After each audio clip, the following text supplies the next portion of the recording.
Welcome once again to another book review. I am Brian Lee Durfee, author of The Forgetting Moon, The Blackest Heart, and The Lonesome Crown, all published by Simon & Schuster's Saga Press. Today, I'm going to be reviewing The Blade Itself by Joe Abercrombie, book number 1 in the First Law trilogy. I bought these books back in 2006 or so when they first came out. What's that, 14 some odd years ago, when they first were put out by a publishing company named Pyr, P-Y-R, or something like that. They had different covers. I read them. I thought they were all right. I collected the other ones like Best Served Cold, Red Country, and then read those, had them, I thought they were okay. Didn't blow me away. They were great. They were good fantasies, in my opinion. Had them on my bookshelves. Just so happened I placed them on the one part of my bookshelf that got sun every day, and it faded all of my Joe Abercrombie books. Just faded them out. Just made them look horrible. If you know what sun does to books if you leave them out, you know what happened. And I just put up with it. I just lived with it. I just saw those books look like garbage. I got to do something with that window so the sun's not shining in and just destroying every book that is on that shelf. The Joe Abercrombie books were destroyed. Well, they weren't destroyed. They were readable. They just were sun faded. Unacceptable. Over time, it became unacceptable.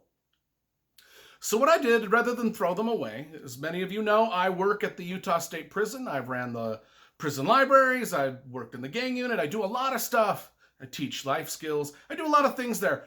Whenever I get rid of books out of my collection, I used to have 5,000 books upstairs in my library. I have about 3,000 now, but all of the books that I've gotten rid of, I donate to the prison libraries. I suggest you guys do that too. If you have books laying around, find out who is in charge of your local prisons and donate to the inmates. Inmates read, it's a good cause, and it's a tax deduction. Okay, so what happened? I got rid of my Joe Abercrombie collection because it was sun faded. Partially because Orbit took over the publication of Joe Abercrombie's books, and they came out with some nice new versions here, which I thought looked cool, and I was like, well, this will be a good chance for me to replace my Joe Abercrombie books and maybe start to reread some of them, because people are just going bananas over these books, and I remember reading them back in the day when they came out and not really going that bananas over it, right? So I bought the new set here because the new trilogy's coming out. I have not read that. I will review it when I read it. But let's talk about The Blade itself and my experience with two different readings at two different points of time in my life. Like I said, 2006, 2007, 8, 2000, that's when these things came out. I read them a long time ago. That was before I was a published writer, before I had done a whole lot of writing even on my own, just reading them as a fantasy fan. And I was like, all right, they're fantasy books, cool. Rereading them though, because I just reread this. I've not reread this one or this one. I just reread this, and I gotta tell you, my perspective has changed in a dramatic way from sort of my ho-hum before to now that I know what it's like to write fantasy and epic. Now I know what it's like to write my own books and come up with my own characters and dialogue. And now I start rereading this Blade itself, and I'm like, the first chapter's a little rough. The Logan 9 figures, running through the forest and falling off the cliffs. Not that impressed still. But then I'm reading, and about 100 pages in, I am smiling like a kid in a candy store because I'm like, the dialogue is just about the best stuff I've read in a fantasy novel ever. I'm just like, how did I not notice this before? How did I not just notice how brilliant this was the first time I read it? Years and years ago. How come it took a second reading and me gaining experience myself as a writer to appreciate what Joe Abercrombie's doing with his characters and dialogue? And let's be frank, these books are about characters. These are character-driven. books. Not so much plot, not so much epic storytelling. These are character-driven stories, much like a Tarantino film, or The Sopranos, or just anything that's got just delicious characters that just say such great dialogue and have such great back and forth with each other. And I'm telling you, 100 pages into rereading this, I was like, my smile was getting bigger and bigger and bigger, and I was enjoying it more and more and more, and I didn't want to stop reading because I'm like, this guy is fabulous. This Joe Abercrombie and these characters he's created are freaking cool, and I'm digging everything about each one of them, even the small characters. I mean, it's just, when you watch a Tarantino movie or something like that, and you're just blown away by the subtlety of the words spoken by the characters. Now, I get into a lot of writing advice with my book reviews and my writing advice videos, and I talk a lot about world building and plot and things like this. Joe Abercrombie, if you want to understand how to do character, this is the dude that you got to study. In the fantasy genre, it just is. I mean, he just is. I mean, I can't wait to get to I can't wait. I mean, I vaguely remember stuff that happened in these, and I can't wait to launch into the rest of these and do reviews of those too, because I'm going to review every single Joe Abercrombie book now, because this is a wake-up moment for me, where, just like with Guy Gavriel Kay, where I read Guy Gavriel Kay as a kid and was just kind of like, yeah, those are cool. Yeah, those are nice fantasies. And then I reread them as an actual published author, knowing how hard it is to write good books. And I'm like, oh my gosh, these guys are freaking amazing. They're awesome. I gotta study what they're doing. I mean, I do some humor in my books, and I try to do. I model my humor a lot after Larry McMurtry's kind of Lonesome Dove series. The humor, there's like kind of like a dry, understated, subtle absurdisms that Larry McMurtry kind of puts in, and that's kind of the way I just. Joe Abercrombie does the same thing. Not only that, but he just does dark, ironic humor. Just, it's not obvious. It's very subtle. It's not, kind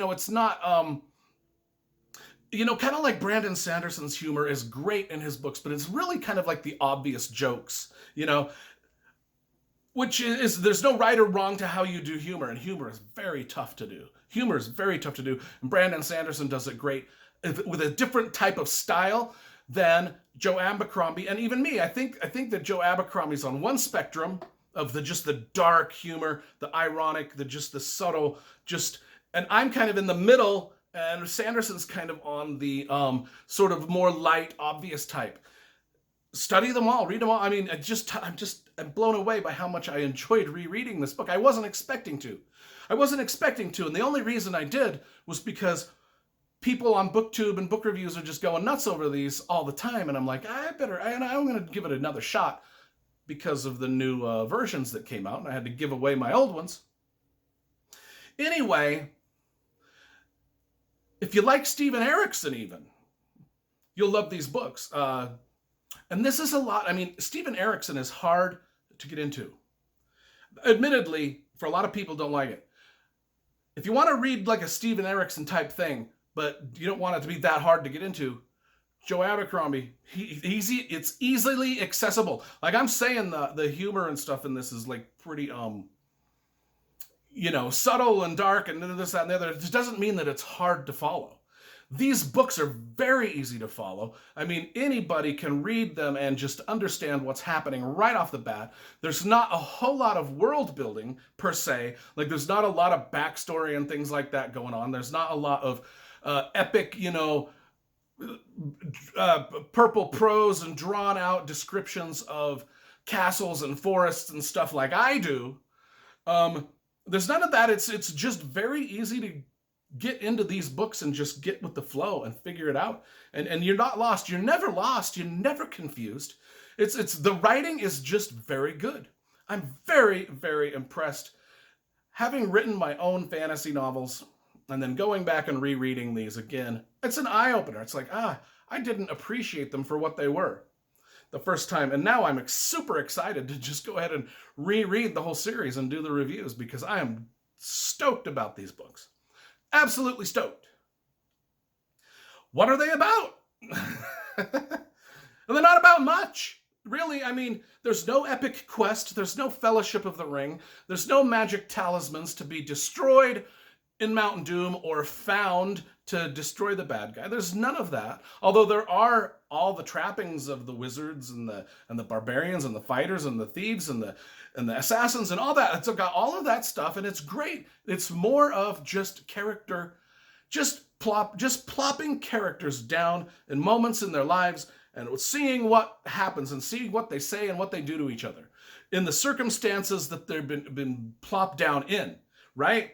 There's no grand heroic adventure here. There's no grand heroic tale. It is just about dudes doing stuff, dudes and ladies just doing stuff, and it's fun. It's bloody good, gruesome fun. Let's go over the four main characters. We'll talk about, Gotka first, the torturer, and his two henchmen, the practicals they call them. Practical Frost and the other Practical, and one of the I don't give away a lot of the humor. I don't want to tell a lot of the jokes that are in the book, or give away a lot of the scenes and stuff. But Gokta is a torturer, and he has these two guys that go around and help him with the torturers, and they're a little bit odd. They're odd people. The torturer and the two Practicals. They're just weird guys. I mean, they're kind of cripples. They're albinos. I mean, they're just a weird. They got the real weird trio of dudes, and they're interrogating a guy, and then I don't know why it tickled my funny bone, but he calls them freaks. The setup is way better than I set it up in the book, and I LOL'd, and I don't often LOL in novels, but he calls them freaks, thinking that he's, much smarter than these guys and, whatever. And then they commence to torturing him in some pretty bad ways. And that's the type of, it's dark humor. It's dark humor. I was just giggling inside. I giggle inside at about every page of that. It's just that great. It's just that great in these characters. Some of them I wished I would have come up with myself. But yeah, I didn't. I came up with my own characters. You can read about them. You can also read this series, Logan Nine Fingers. Yeah, the novel does start out with Logan Nine Fingers out in the wilderness, falling off cliffs and being chased by some people, and I did not like that. I was just once I don't know why I did not like the opening scene, but I just didn't. But once I got past it, I loved everything else. Logan Nine Fingers, he's kind of like a Conan the Barbarian type of a dude. Again, everybody hates him. He's being chased by everybody. He's just a great character. He runs into some assassins and some people, and it's just, Then there's Giselle, Giselle. I don't know how you pronounce it. He's the kind of the lordling, the sort of the aristocratic lordling. He's like a gambler, sort of a prince / rogue guy. He's into fencing, calling people out in duels. People call him out in duels. He's always dueling people. And then there's Baez, the wizard, who's just a crackpot. He's not like Gandalf. No, he's not like Gandalf. He's not like, Dumbledore. Not like him. He's kind of like if Tarantino was going to have a wizard, it would be Baez. Because he would just be a weird wizard. He would be a weird dude. And Baez is a weird dude. He's an unlikely guy to be a wizard. And, I like it because he comes off as kind of a dimwit, but he's not. And people take him for a dimwit and then regret it. But he does sometimes do dimwit stuff. And that's why it's awesome. It's just like these characters. And it's character driven. That's what you're getting into. You're reading about not only those four people, but there's a bunch of others. There's some assassins and some other guys. There's just a lot of people in these books that interact with our characters, and then the characters start to interact together. And it's just magical. It's just magical in a way that Pulp Fiction was magical for movies when it came out. I do have to say that Joe Abercrombie is our Tarantino of fantasy novels. And we need him. It's just refreshing. It's freaking awesome, folks. Awesome. The blade itself, man.